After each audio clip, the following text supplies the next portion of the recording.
नमस्कार and I welcome you all to world affairs. मैं हूं प्रशांत धवन। नाउ आज के समय ये टॉपिक एक्सटेंसिवली डिस्कस किया जा रहा है कि क्या इंडिया का नाम बिल्कुल भारत रख दिया जाएगा। वैसे आप अगर एक सेकंड के लिए इंडिया का संविधान देखो तो वहां पर आप नोटिस करोगे कि पार्ट 1 आर्टिकल 1 में साफ साफ लिखा है इंडिया, दैट इज भारत। तो इंडिया के आप अगर ऑफिशियल नेम देखोगे ना तो उसमें इंडिया भी आता है और भारत भी आता है।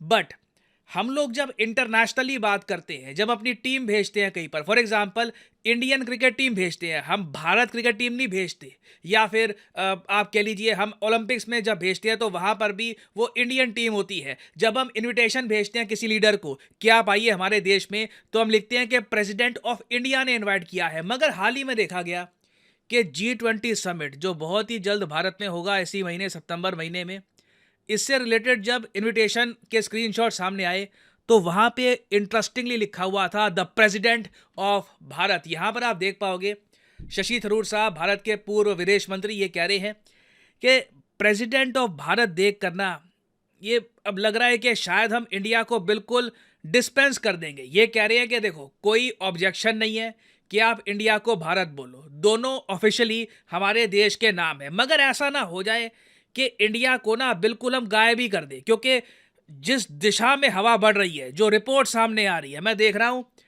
कई फेमस ट्विटर के हैंडल हैं। फॉर एग्जांपल ये लोग जब क्रिकेट की बात करते थे तो कहते थे कि टीम इंडिया स्टेडियम में पहुंच गई, टीम इंडिया यहां पे जा रही है। अब मैं पहली बार देख रहा हूं टीम भारत का मेंशन किया जा रहा है।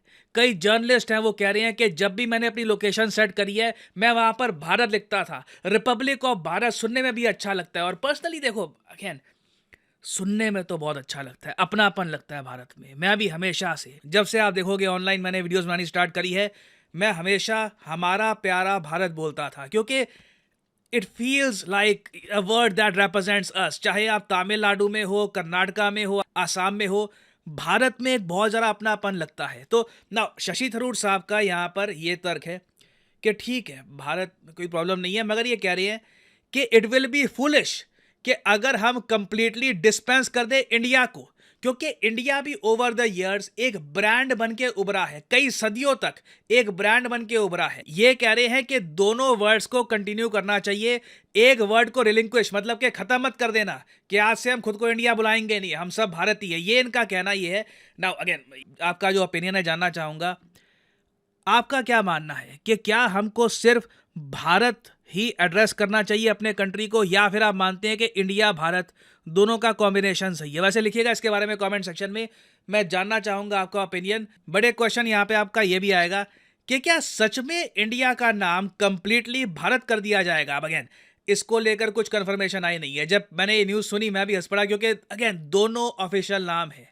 आप अगर इंडिया में ऑपोजिशन पार्टीज भी देख लो, फॉर एग्जांपल कांग्रेस पार्टी आप देखो, जब वो एक आंदोलन स्टार्ट करते हैं तो उसका नाम भी रखते हैं भारत जोड़ो आंदोलन। तो हम दोनों वर्ड्स को यूज करते हैं एक्सटेंसिवली, डिपेंड करता है आपके प्रेफरेंस पर। बट हाँ, रिपोर्ट्स आ रही है, रूमर्स हैं, अगेन इस पर कुछ कंफर्मेशन है नहीं, बट आपको इस पर बहुत सारे आर्टिकल मिल जाएंगे कि पार्लियामेंट का जो स्पेशल सेशन होगा ना, वहां पे हो सकता है कि इंडिया को पीछे कर दिया जाए और भारत को आगे लाया जाए। इससे रिलेटेड कुछ एक बिल पास हो सकता है। जरे अभी के लिए भारत इंडिया दोनों ऑफिशियल नेम है, मगर इंडिया आगे रहता है, तो देखना होगा कि ये होता है नहीं होता। ऑब्वियसली आर्टिकल 1 में इससे रिलेटेड कुछ बदलाव करने होंगे, बट अगर ये होता है तो ये एक मैसिव चेंज होगा। और एक इंटरेस्टिंग बात यहाँ पर यह भी है कि ये सब जो रिपोर्ट्स आ रही है, अब जो लोग ये सब इसके बारे में बात कर रहे हैं, इससे पहले ही ना आरएसएस के जो चीफ है मोहन भागवत, इन्होंने एक स्पीच के दौरान जनता को यह कहा था कि इंडिया के बजाय भारत शब्द को इस्तेमाल करने की आदत डाल दे लोग। अब ये देखिए, इंडिया को आप यूज मत करिए, भारत को यूज करिए। इसको लेकर ना ऑपोजिशन पार्टी जो है इंडिया में, उनमें कई लोग हैं वो इसका विरोध कर रहे हैं। वो कह रहे हैं कि इंडिया को हम बिल्कुल साइडलाइन क्यों कर दें, सिर्फ भारत पे ही क्यों फोकस करें। यहाँ पे आप देख पाओगे जयराम रमेश जो ऑपोजिशन पार्टी के आज के समय बड़े नेता हैं, ये यहाँ पर कह रहे हैं कि इंडिया को पीछे करके स्पेसिफिकली भारत पे जो एम्फेसिस दिया जा रहा है ना, ये काफी हद तक कंसर्निंग है। और ये यहाँ पर कह रहे हैं कि आर्टिकल 1 पे अब हो सकता है कि चेंजेस किए जाएं। Union of states is under assault. अब ये मैं आपको बता दूं ये ऐसा क्यों कह रहे हैं। आप अगर भारत का संविधान के पार्ट 1 का आर्टिकल 1 पढ़ोगे ना, उसमें पहली बात तो ये लिखी है कि कंट्री का नाम क्या होगा, इसकी टेरिटरी क्या होगी, क्योंकि बहुत ही बेसिक बात है, इससे ही आप संविधान की शुरुआत करोगे। उसमें पहला ही पॉइंट है, लिखा है India that is Bharat shall be a union of states. तो अब जयराम रमेश यही कह रहे हैं कि अगर इंडिया दैट इज भारत इस लाइन में चेंज किए जाएंगे तो shall be a union of state, क्या ये सेम रखा जाएगा या फिर इसको भी हम चेंज कर देंगे? क्योंकि अभी के लिए आप अगर देखो ना तो कई जो चीफ मिनिस्टर्स भी हैं जो बीजेपी पार्टी को बिलोंग करते हैं, वो ओपनली कह रहे हैं रिपब्लिक ऑफ भारत के बारे में कि अब हम रिपब्लिक ऑफ भारत कहेंगे। ट्विटर पे भी आप देखोगे कहते हैं कि I am chief minister of Assam Bharat. और कंटेक्स्ट के लिए यहाँ पर मैं वैसे ये भी ऐड कर दूं कि कई देश हैं जो एक टाइम पर ब्रिटिश रूल के अंडर थे, उन्होंने बाद में अपने नाम बदले भी हैं। अगेन आप देखो, ये बात तो है कि इंडिया जो ये वर्ड है ना, ये एक बार जब ब्रिटिशर्स आ गए थे तब उसके बाद एक्सटेंसिवली यूज़ किया जाने लगा। नाउ इंडिया तो ऑफ कोर्स हमारे कंट्री को ये कहते हैं, उसके अलावा श्रीलंका को ये कहते थे सेलोन। ये जो सेलोन वर्ड है ये लिटरली ब्रिटिशर्स का दिया हुआ है।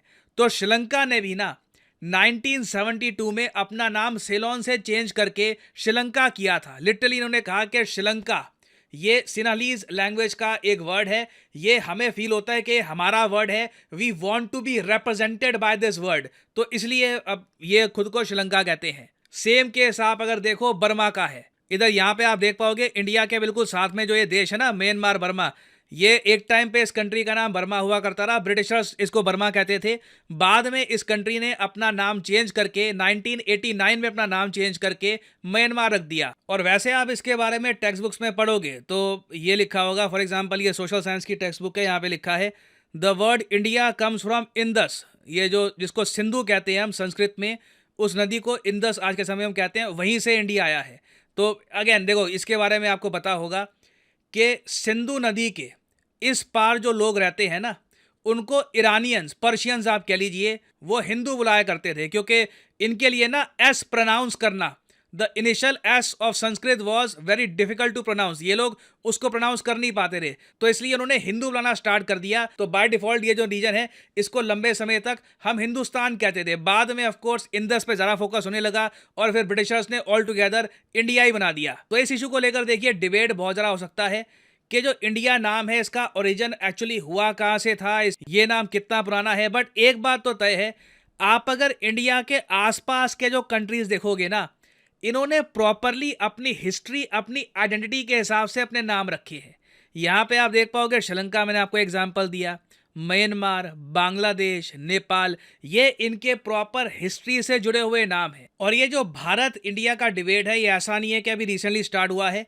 आप अगर 2015 में जाओगे ना तो उस टाइम एक व्यक्ति ने एक PIL डाली थी। PIL आपको पता होगा, public interest litigation.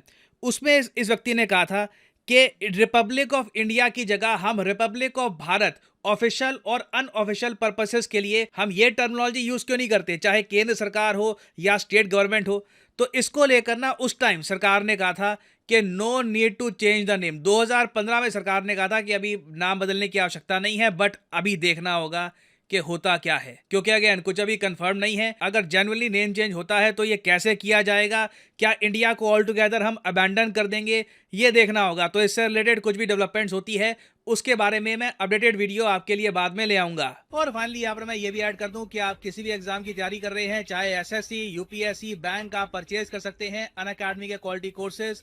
Comment section में जाइए, पिन कमेंट में यहाँ पे आपको मिलेंगे link. For example let's say आपको प्रिपेयर करना है UPSC के एग्जाम के लिए, तो UPSC के लिंक पर यहाँ पर करिए क्लिक और यहाँ पे आप परचेज कर पाएंगे अनअकैडमी का UPSC कोर्स। बट जो प्राइसेस यहाँ पर लिखे हैं, don't ever pay these prices. Simply यहाँ पर कोड डालिए PD10 and the prices will start falling and you will be able to save a lot of money. So use the code PD10 and save money. और इसी note के साथ यह है video का अंत। Thank you for listening. May the gods watch over you.